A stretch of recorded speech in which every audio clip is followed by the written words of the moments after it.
543তম আয়োজন।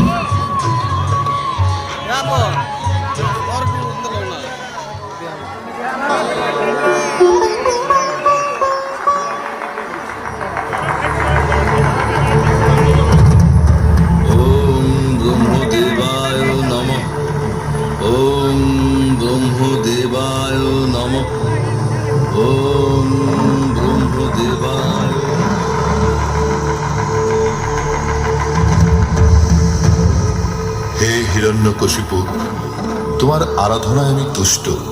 কি বর চাও বৎস?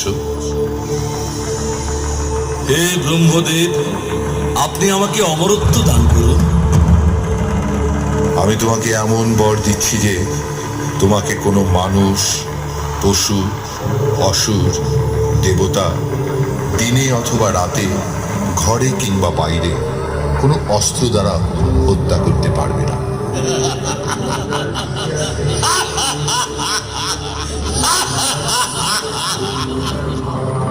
এই ত্রিভুবনের কেউ আমাকে হত্যা করতে পারবে না। আমি হব ত্রিভুবনের অধিপতি। হে বিষ্ণুদেব, তুমি আমার ভাইকে হত্যা করেছ, তাই তুমি ও তোমার ভক্তরা আমার হাত থেকে রক্ষা পাবে না।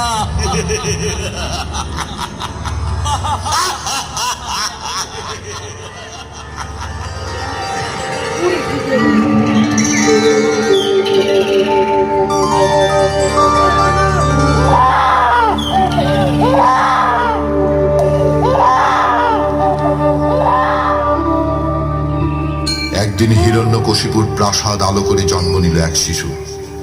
চারিদিক আলোয় উদ্ভাসিত হয়ে উঠল। সেই শিশুর নাম প্রহ্লাদ, যিনি পরবর্তীতে ভক্ত প্রহ্লাদ নামে অধিক পরিচিতি লাভ করেন, যার মুখে ছিল শুধুই শ্রীহরি নাম, শুধুই শ্রীহরি নাম।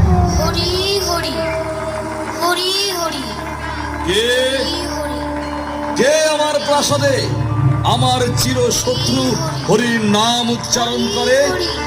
কে সে?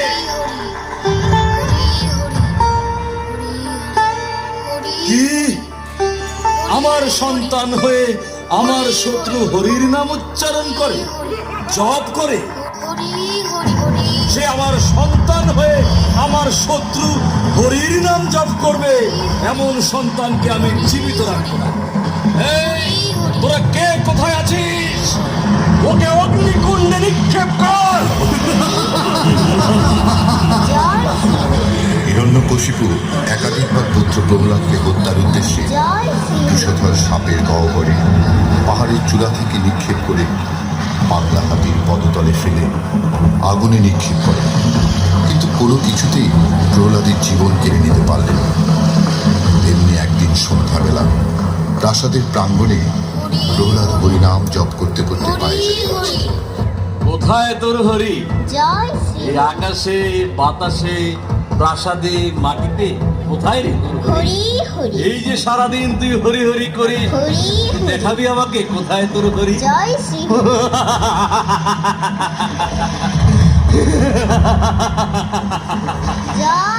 আচ্ছা, এই স্ফটিক স্তম্ভে তোর হরি আছে?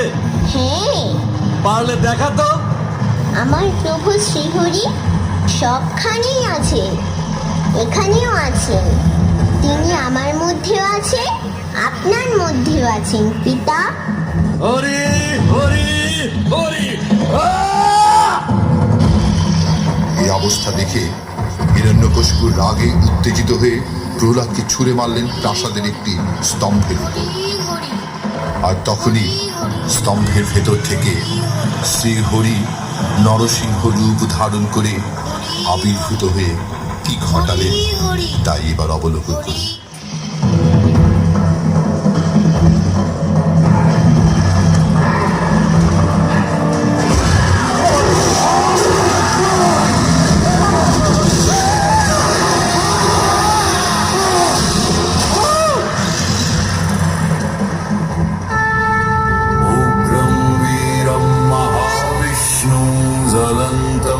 सर्वतोमुखं नृसिंहं भीषणं